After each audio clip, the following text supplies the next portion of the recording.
Hi, I'm Joe Urbanski, and I want to share with you, based on personal leadership, the principles to live above and beyond. There are 6 principles that I swear, if you apply these, you will change your life, your relationships, and your career. So go ahead, let's start with number 1. Principle number 1 is on vision. Imagine an improbable future and lead the way to unbelievable results. So let me explain this from the top. From the top, let's start with vision, right? What does it mean to have a vision? All great leaders of the planet, Martin Luther King Jr., Mother Teresa, JFK, Malcolm X, Rosa Parks, Christopher Reeve, they all had a great vision, something that was bigger than themselves. All great leaders dream. They all have ideas, right? So what I want you to do is imagine an improbable future. Improbable meaning that it's probably not going to happen. That's what great leaders do. That's what great winners do.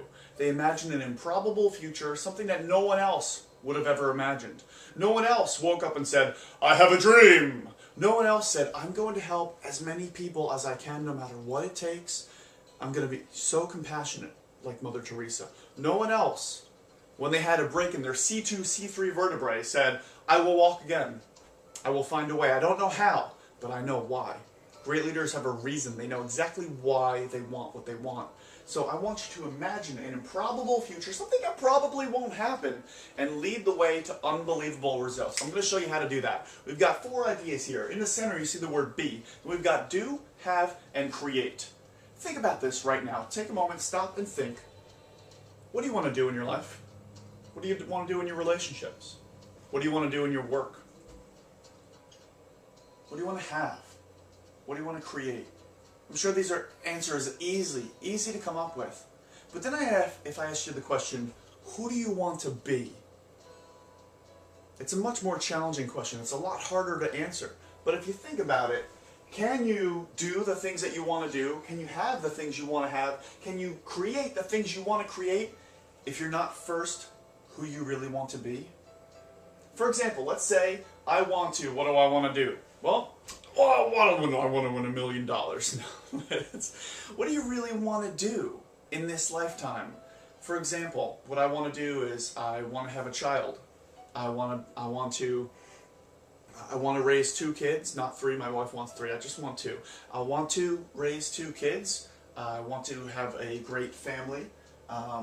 What's important to me is that we create a family culture, a ritual, something that's important to us. Is there any way that if I'm focusing on my family life, is there any way that I can do this, have that, and create that if I'm not first the kind of person that allows that into my life?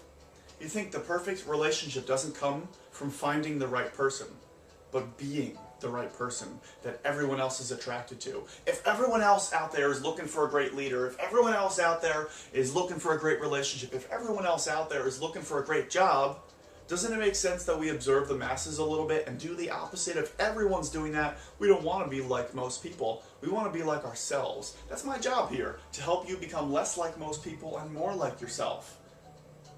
So if everyone's looking for the great leader, looking for the great relationship, looking for the great job, instead of you looking for it, why don't you become what everyone else is looking for? We're human beings, not human doings. Yet so often when we think about goals and we think about our improbable future, we think, what do we want to do? What do we want to have? What do we want to create? Instead of, most importantly, who do we want to be? Which is the most important question. Who do you want to be? Who are you going to be that easily achieves these goals of doing, having, and creating? Who are you going to be? That's the easy solution, but it's not the easy answer. So I want to help you. It's the idea of be who you are becoming. Be who you are becoming. Who is the kind of person that does the things that you want to do in your improbable future? Who is the kind of person that has what you want to have? Who is the kind of person that creates what you want to create? Think about that kind of person and walk in their shoes now. Be that person now. Be now who you are becoming later. That is principle number 1. It's about vision. It's about knowing what you want. Christopher Reeve said, I will walk again. So he didn't walk around like, well, he didn't walk around. Not yet. But he didn't wheel around in his wheelchair as a paralyzed person.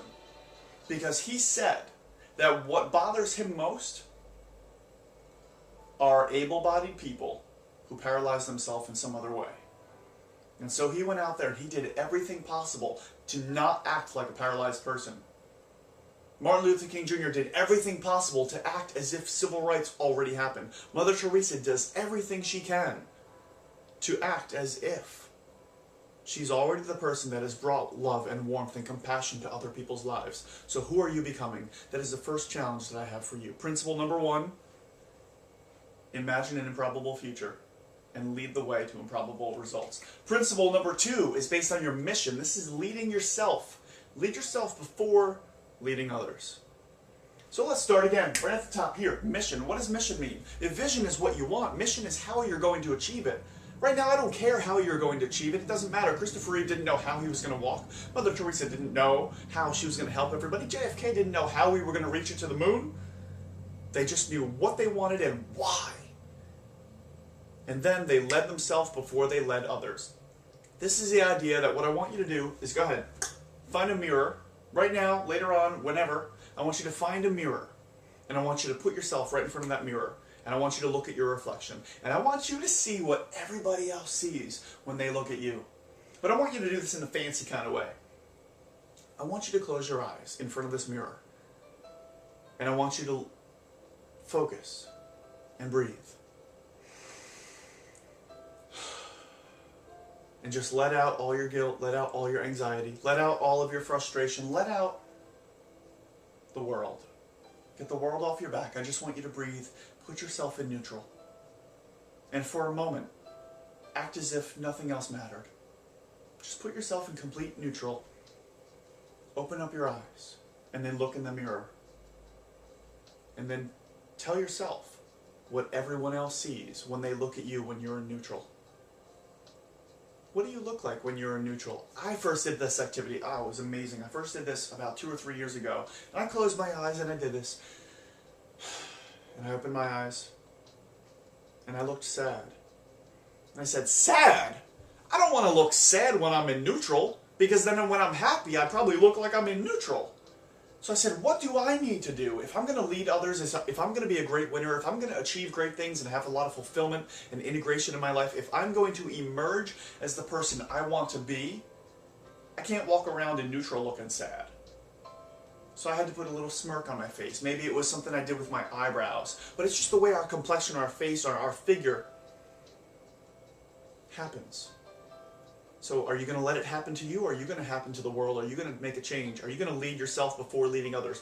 Put yourself in front of a mirror and say, how do I want to look when other people see me? So close your eyes again and you do this activity. How do I want to look? Who am I going to be? What do I want to do? What do I want to have? What do I want to create? Put yourself in front of the mirror and answer that question. And then open your eyes and take a look at what's different. Maybe you'll have a little smile. Maybe there'll be a little spark in your eye. A little glimmer, something different. Maybe it'll be the shine on your forehead. I don't know.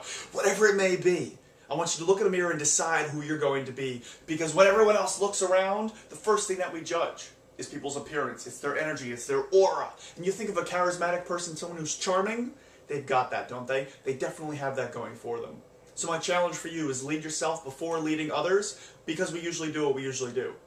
What I mean by that is simply this. Miserable people see misery all around them, and they find ways to be miserable with everything. Depressed people do the same thing. They find ways to be depressed. They find ways to get down on themselves. Sad people see sadness all around them, and they find ways to be sad in any given situation. Poor people do the same thing. They find ways to continue to remain poor. On the other hand, though, happy people, in the worst case scenario, find ways to be happy. And they see happiness around them. Rich people find riches all around them, and they live in a world that is rich. What kind of person are you going to be? Because we usually do what we usually do. Are you going to be happy? Are you going to be sad? Are you going to be miserable? Are you going to be upset? Because you know exactly what to do with your life if you want to be sad, lonely, depressed, tired, bored, anxious, or upset. You know exactly what to do. Drop your head, think about crummy thoughts, and walk around like this all the time. In fact, put your hands in your pockets. Go ahead, do it. You've done it before, haven't you?